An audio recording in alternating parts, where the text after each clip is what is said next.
সন্ধ্যা হয়ে গেছে, সন্ধ্যা গড়িয়ে গেলেও আসলে আগুন কিন্তু নিয়ন্ত্রণে আসেনি এবং সন্ধ্যার যখন অন্ধকার নেমেছে তখন আমরা দেখছি যে ফায়ার সার্ভিস, বিমান বাহিনীর এবং সেনাবাহিনীর যে মেডিকেল সার্ভিসের গাড়িগুলো সেগুলো এবং একই সাথে জ্বলছে আগুন। একটা ভয়ানক পরিস্থিতি আসলে সৃষ্টি হয়েছে এবং এই পরিস্থিতি থেকে আমরা কিভাবে পরিত্রাণ পেতে পারি এবং এখান থেকে আসলে কখন নাগাদ আগুন নেভানো সম্ভব হয়। আমরা দেখছিলাম ফায়ার সার্ভিসের সদস্যরা আগুন নেভানোর জন্য অনর্গল পানি দিয়ে যাচ্ছে, কিন্তু সেই পানি আসলে কতটুকু প্রভাব রাখতে পারছে, কতটুকু প্রভাব রাখছে সেটা আসলে বলার একদমই সুযোগ নেই। কারণ আগুন আসলে এখন যে পর্যায়ে পৌঁছে গেছে এখান থেকে আরও কয়েক ঘন্টা হয়তোবা মানে আমি আমার সাধারণ জ্ঞান থেকে যদি বলি যে হয়তোবা আরও কয়েক ঘন্টা এইভাবে আসলে আগুন জ্বলতে থাকবে এবং যেহেতু সিচুয়েশনটা অমন না, মানে হচ্ছে যে জায়গাতে আমরা আছি এই জায়গাতে আসলে আমরা ওই পরিস্থিতির মধ্যে দেখতে পাচ্ছি না যেখান থেকে আসলে কমফোর্ট জোন অর্থাৎ নিরাপদ জায়গা যে নেই যেখান থেকে আসলে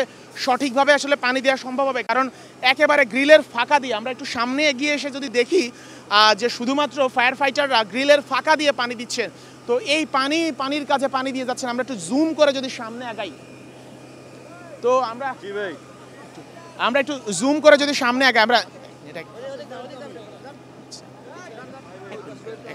লাইভ জাস্ট 30 সেকেন্ড দেখা চলে যাও, 30 সেকেন্ড দেখা চলে যাও ভাই।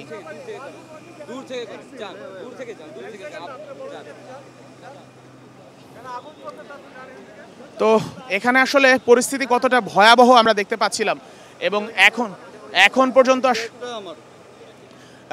পর্যন্ত আসলে আমরা দেখাচ্ছিলাম একদিকে সেনাবাহিনী কাজ করছে, একদিকে পুলিশ সদস্যরা কাজ করছে, আর একদিকে ফায়ার ফাইটাররা ভেতর থেকে জানালার ফাঁকা দিয়ে আসলে পানি দেওয়ার চেষ্টা করছে। কিন্তু এই যে জায়গাটা, যে সংকীর্ণ জায়গাটা, গ্রিলের ফাঁকা, এখান থেকে আসলে পানি দিয়ে এই আগুন নিয়ন্ত্রণ করা আসলেই অনেক বেশি কঠিন কাজ এবং সেটাই আসলে হয়েছে। না হলে দুপুরে লাগা আগুন এখন পর্যন্ত আসলে নেভানোটা যে কতটা কঠিন হয়ে দাঁড়িয়েছে। এবং বলা হচ্ছিল যারা এখানে প্রত্যক্ষদর্শী ছিলেন তারা বলেছিলেন যে সঠিক সময়ে আসলে ফায়ার সার্ভিস আসেনি এবং সঠিক সময়ে না আসার কারণে আসলে এই আগুন নিয়ন্ত্রণ করা সম্ভব হয়নি। একদিকে আইন শৃঙ্খলা বাহিনী, অন্যদিকে ফায়ার ফাইটাররা, অন্যদিকে গণমাধ্যম কর্মী এবং অন্যদিকে যারা দাঁড়িয়ে আছেন তারা হচ্ছে সত্যিকারের ভুক্তভোগী, যাদের শত শত কোটি টাকার, হাজার হাজার কোটি টাকার মালামাল পুড়ে গেছে। যে মালামালগুলো চীন থেকে, জার্মানি থেকে, রাশিয়া থেকে আমদানি করে আনা, এবং এই মুহূর্তে আমার কাছে দেখে মনে হচ্ছে আবারও আগুনের পরিমাণে বাড়ছে এবং কিছুক্ষণ পরপর কিন্তু আমরা দেখতে পাচ্ছি,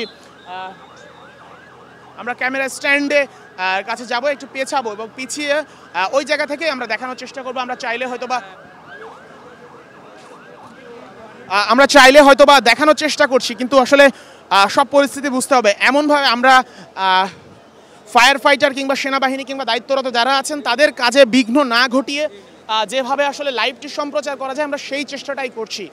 যে আমাদের প্রথম প্রায়োরিটি যেহেতু আগুনটা নেভানো, কিভাবে আগুন নেভানো সম্ভব হয়, এর জন্য গণমাধ্যম কর্মীরাও চেষ্টা করছে যাতে যারা কাজ করছে, যারা হচ্ছে ফায়ার ফাইটার আছে, তাদের কাজে কোনো প্রকার বিঘ্ন না ঘটিয়ে তারপরে কিভাবে আসলে আগুন নিয়ন্ত্রণের যে দৃশ্যগুলো আসলে দেখানো যায়, লাইভ সরাসরি দেখানো যায় বিমানবন্দর থেকে, সেটি আমরা আসলে চেষ্টা করছি। তো এই পরিস্থিতি আসলে আমরা দুপুর থেকে আসলে দেখছি। দুপুর 2:30টার দিকে একটা যে আগুনটা লেগেছিল ছোট পর্যায়ে ছিল, বলা হচ্ছিল যে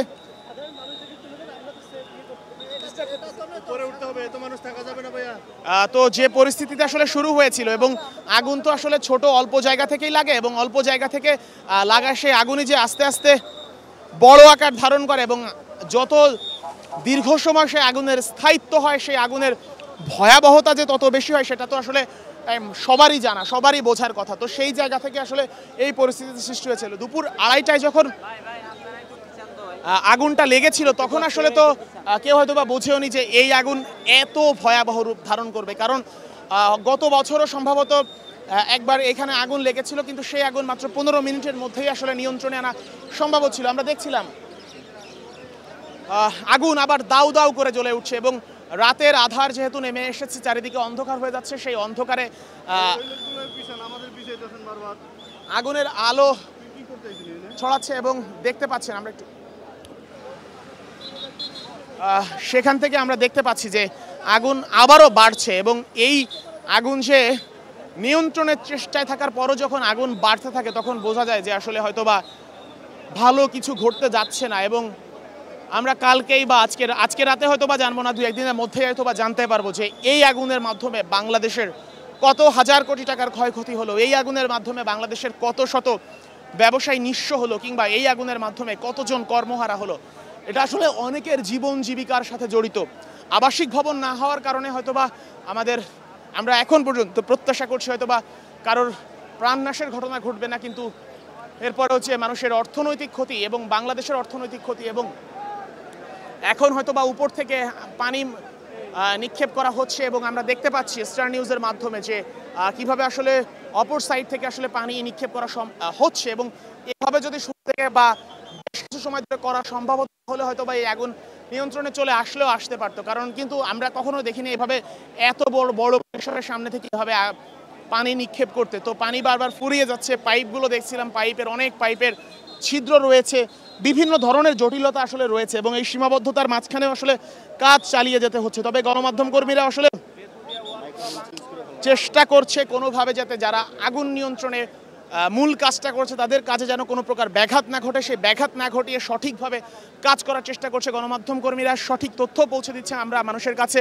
একই সঙ্গে যারা দাঁড়িয়ে আছে, উৎসুক জনতা আছে, একই সঙ্গে যাদের ক্ষয়ক্ষতি হয়েছে এবং বিমানবন্দরে কর্মরত যারা আছেন, যাদের সঙ্গে আসলে জীবন জীবিকার সাথে জড়িত এই সেক্টরটা, তারা আসলে সবচেয়ে বেশি অনিশ্চয়তার দোলাচলে দাঁড়িয়ে আছে। তো এই পরিস্থিতিতে আসলে বিমানবন্দরের আগুনের অবস্থা যে আসলে ভয়াবহ এবং কিছু সময়ের জন্য হয়তোবা বিমান চলাচল বন্ধ রাখা হয়েছে এবং একই সঙ্গে বাণিজ্য বেসামরিক বিমান উপদেষ্টা এসেছেন, তাও প্রায় 30 থেকে 35 মিনিট হয়ে গেছে। তিনি ভেতরে প্রবেশ করেছেন এবং ভেতরে আসলে খোঁজ খবর নিতে গেছেন কি হয়েছে। হয়তোবা যারা ক্ষয়ক্ষতি হচ্ছে তাদের হয়তোবা অর্থনৈতিক সহায়তা দেওয়া হবে, হয়তোবা তাদেরকে ক্ষতিপূরণ দেওয়া হবে। কিন্তু এসব ক্ষেত্রে আমরা ক্ষতিপূরণের কথা যদি বলি, যে পরিমাণ ক্ষতিপূরণ আসলে সরকার থেকে দেওয়া